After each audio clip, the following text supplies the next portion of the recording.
3 cheers for Sholok Shari. Hip hip.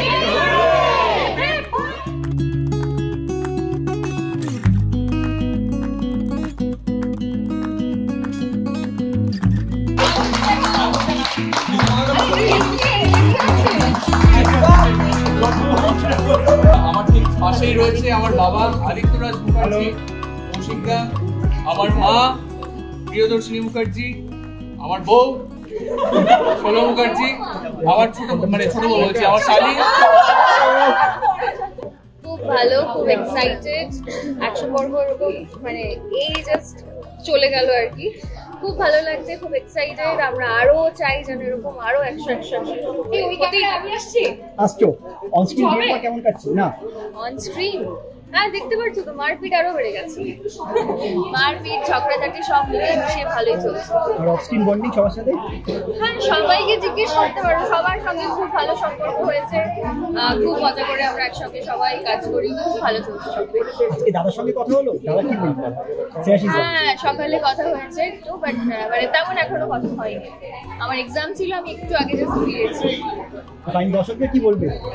দর্শকদের বলবো এরকমই ভালোবাসতে থাকুন, এরকমই আশীর্বাদ করুন, যাতে আমরা এরকম অনেক শো 100 করে অনেকগুলো এপিসোড আপনাদের মনের মধ্যে ষোলক শাড়ি একদম যেন সবসময়ের জন্য রেখে দিতে পারি। দেখতে দেখতে 100 পর্ব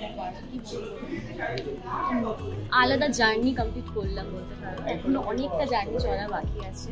খুব ভালো লাগছে। আমি কাউন্ট করছিলাম এই সপ্তাহ থেকে তবে শুরু হয়েছে যে কবে 100 হবে, কবে 100 হবে। আমি আজকে এসে বলছিলাম অদিন থেকে যে আজকে 100 কমপ্লিট হবে। ভীষণ একটা এক্সাইটমেন্ট লাগছে। ফার্স্ট প্রজেক্ট আমার, এরকম একটা এক্সাইটমেন্ট লাগছে।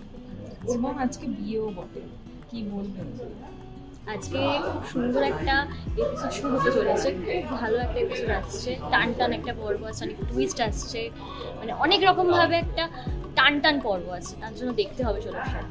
প্রথম দিনে আমার মনে হচ্ছে তোমরা ঠিক এইভাবেই এসেছিলে ফার্স্ট ডেতে, আমাদের প্রেস মিটে এইভাবেই আমাকে জিজ্ঞাসা করেছিলে, আমাদের তিনজনকে জিজ্ঞাসা করেছিলে। সেই দিনটার কথা মনে পড়ে যাচ্ছে আজকে ঠিক এখানে এসে। ফার্স্ট এটা নিয়ে হয়েছিল আর ফার্স্ট দিন এসে যে নার্ভাস ফিল হয়েছিল এখন সেটা আর হয় না, কারণ অনেকটা গড়ে পিঠে গেছি। অনেক সিনিয়ররা আছেন যারা আমাকে খুব হেল্প করেছেন, স্ক্রিপ্টে বুঝতে হেল্প করেছেন, মানে অনেক কিছুতে হেল্প করেছেন। তো এখন ভয়টা অনেকটা কেটে গেছে, জড়তা কেটে গেছে। খুব ভালো করে কাজ করছি, আরও চেষ্টা করছি তোমাদের কাছে ভালো কাজ করছি। সবাইকে ষোলক শাড়ি দেখতে হবে, কারণ ষোলক শাড়িতে অনেক টুইস্ট এসেছে আর নতুন নতুন টুইস্ট আসছে, স্পেশালি আজকে তো বিয়ের পর্ব দেখতেই হবে, কারণ খুব সুন্দর একটা এপিসোড আমরা রেডি করছি। তার জন্য আমাদের শুটিং শুরু হয়ে যাবে কিছুক্ষণের মধ্যে। কিছুটা পার্ট হয়ে গেছে, বাকি পার্টটা রেডি হবে আমাদের এখন গ্রামের সেটে, আমার বিয়ে। তার জন্য সাথে থাকতে হবে, ষোলক শাড়ি দেখতে হবে ঠিক 7:30 অনলি অন সান। 100 পর্ব মানে দেখতে দেখতে অতিক্রম করা হয়ে গেল, মানে কতটা ইজি, কি মনে পড়ে? একদমই দেখতে দেখতেই 100 পর্ব হয়ে গেল। মানে সেই জানুয়ারিতে আমার মনে আছে ভোরবেলায় গিয়ে আমরা শুটিং মানে প্রোমো শ্যুট করেছিলাম এবং ফেব্রুয়ারির 8 তারিখে আমাদের টেলিকাস্ট স্টার্ট হয়েছিল। দেখতে দেখতে মে মাসও শেষ হয়ে গেল এবং 100 পর্ব আজকে আমরা অতিক্রম করছি। খুবই ভালো লাগছে, অনেক মেমোরিজ। বিগত 3-4 মাস ধরে এই প্রজেক্টটার সঙ্গে যুক্ত, রেগুলার আসছি। প্রত্যেকটা ইউনিটের মানুষের সঙ্গে একটা বন্ড ক্রিয়েট হয়ে গেছে। ডিরেক্টর, ডিওপি, আমাদের কো আর্টিস্ট, কো অ্যাক্টর সবার সাথে খুব ভালো সম্পর্ক, খুব ভালো লাগছে। স্যার এই যে যেহেতু 100 পর্ব, তো সেক্ষেত্রে খাওয়া দাওয়া সেলিব্রেশনের নিশ্চয়ই একটা মাহল তো তৈরি হয়েই গেছে ইতিমধ্যে, কেক এসে গিয়েছে। কিভাবে চলছে আজ সেলিব্রেশনের প্ল্যানিং, কি আছে? হ্যাঁ, অ্যাকচুয়ালি যেটা হয়েছে আমারও মাথা থেকে কোথাও না কোথাও বেরিয়ে গেছিলো যে আজকে 100 এপিসোড। কালকে অবধি মনে ছিল, আজ সকালবেলা উঠে ভুলে গেছি।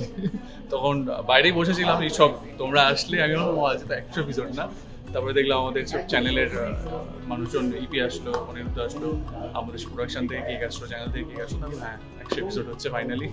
আর আজকের দিনে দাঁড়িয়ে মানে প্রথম দিনের কি মনে পড়ছে যদি একটু বলো? প্রথম দিনের আমার একদম প্রথম দিনের সাজটা পছন্দ হয়নি, সেটাই আমার এখন মনে পড়ছে। এখন আঁচল অনেক বেশি কমফোর্টেবল, এখন আঁচল অনেক বেশি কি বলবো কনফিডেন্ট অন বিইং আঁচল, পোর্ট্রেইং দ্য ক্যারেক্টার।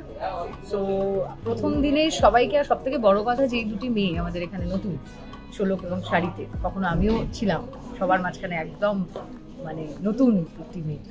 তো ওদের দুজনের ব্যবহার, ওদের দুজনের কথাবার্তা, ওদের দুটো মেয়েই খুব ভালো। মানে ষোলক আর শাড়ি পার্সোনালি খুব ভালো দুটি মেয়ে, যারা নানানভাবে কাজ শেখার চেষ্টা এবং কত তাড়াতাড়ি সেটাকে রপ্ত করে নিয়ে ভরে নিয়ে সবার সাথে টেক্কা দিয়ে টক্কর দিয়ে আর কি চলতে পারা যায়, এই যে কম্পিটিশনটা যেটা আমারও ছোটবেলা থেকেই আছে, তো আমি ওটাকে রিলেট করতে পারি, যার জন্য আমার দুটো মেয়েকে ভীষণ ভালো লাগে পার্সোনালি। কিন্তু আঁচলের একদম লাগে না, সেটা তোমরা সবাই জানো, আঁচল তো ঠিক দেবে না। আর এখন তো ধামাকাদার এপিসোডস আসতে চলেছে, তো সেখানে আঁচলের কি কন্ট্রিবিউশন থাকবে, মানে আটকানোর, সেটা নিয়ে কি বলবে? সেটাই দেখছি কিভাবে কি করা যায়, কারণ দুই বোন যদি এই বাড়িতে উঠে আসে, আঁচল তো সেটা কোনোভাবেই সহ্য করতে পারবে না, এটা স্বাভাবিক।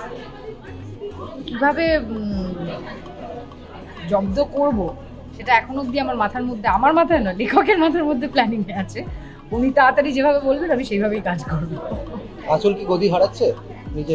এত সহজ না, আঁচলের গদি নিয়ে নেওয়া এত সহজ। এই দুটি বাচ্চা মেয়ে এত সহজ সংসারে তো এসেই গেল। সংসারে আসতে পারে, ব্যবসা এত সহজ না। এটা হচ্ছে spinal cord of a project, এটা আমি ভীষণভাবে বিশ্বাস। তো এই 100 পর্ব যে আমরা এগিয়ে গেলাম, সেখানে ডেফিনেটলি শিশু কন্ট্রিবিউশন অনেকটা কেন প্রায় সব, আমরা সবাই তার পাশে ঘিরে রয়েছি, নিজে দিচ্ছেন, আমরা সেটা করবার চেষ্টা করছি। তাই 100 পর্বের প্রথম ধন্যবাদটা আমি শ্রী চক্রবর্তীকে জানাবো এবং দর্শককে জানাবো যে আপনারা 100 পর্ব পর্যন্ত আমাদেরকে অ্যাকসেপ্ট করেছেন। সেই সঙ্গে অনুরোধ জানাবো দর্শককে যে এই 102টো শূন্য পাশে যেন আরও অন্তত একটা শূন্য বর্ষ পরে, মানে অন্তত 1000 হয়, এইটুকু আপনারা আমাদের পাশে থাকুন, আমাদের চেষ্টা থাকবে, আমরা চেষ্টা করছি, আশা করি আপনারা আমাদের পাশে থাকবেন। 100 পর্ব দেখতে দেখতে তো কি কি স্মৃতি মনে আসছে? ফার্স্ট মনে পড়ে বোলপুরে যখন ভোর 4টের সময় আমাদের উঠতে হতো এবং ভোর 5টার মধ্যে মেকআপ কমপ্লিট করে সিনে যেতে হতো। সেই বোলপুরে ঠান্ডা ডিসেম্বর মাসের কথা প্রথম মনে পড়ে। আচ্ছা, আর আজকে সেলিব্রেশন অফকোর্স তো রয়েছে, সো কিছু কি খাওয়া দাওয়া সেসব প্ল্যানিং রয়েছে? সেটা এখনো তো ইভেন্ট রয়েছে, কারণ সিনটা নিয়ে আমরা খুব টেনশনে রয়েছে, কারণ বিশাল বড় স্যার একটা অডিও পাঠিয়েছে। স্যারের অডিওটা শোনার পর বুঝতে পেরেছি যে আজকে রাতে একটা ভালো মতো ঝড় উঠবে। এবং আজকে আবার শাড়ির বিয়েও, সেসবও গল্প রয়েছে। বিয়েতে তো একটা বিশাল টুইস্ট আছে, আলটিমেটলি শাড়ির জীবনের হিরোকে আর এখানে আসল হিরোকে, সেটা একটা খুব ইম্পর্টেন্ট ব্যাপার। অ্যাজ এ সিনিয়র মানে ভীষণ সুন্দর করে সবটা ডিল করেন, ভীষণ হাসি খুশি কবিতাজি। আমি সব সময় বলি, আমি তো ততবারই এটাই বলি, ততবারই বলে না ততবারই এটা আই এম ব্লেসড যে এত ভালো একটা অভিনেত্রীর সঙ্গে আমি কাজ করছি। বাট আমার একটা কথা আমি এখানে কেটে বলি, কারণ যদি সিনিয়ররা আমাদের মানে ঠিকঠাক করে অ্যাকসেপ্ট কোনো জায়গায় কোনো ইউনিট, সিনিয়ররা জুনিয়রদেরকে অ্যাকসেপ্ট প্রপারলি না করলে কিন্তু ইউনিটটা এত ভালো হবে না। এটাও তো ঠিক। মা মৈত্রী বাবা কৌশিক দা, আমি এখনো জুনিয়র, ওদের চেয়েও জুনিয়র, ভীষণ বাচ্চা মেয়ে সামলাতে হয়, লিটারালি সামলাতে হয় আমাদেরকে ফ্লোরে।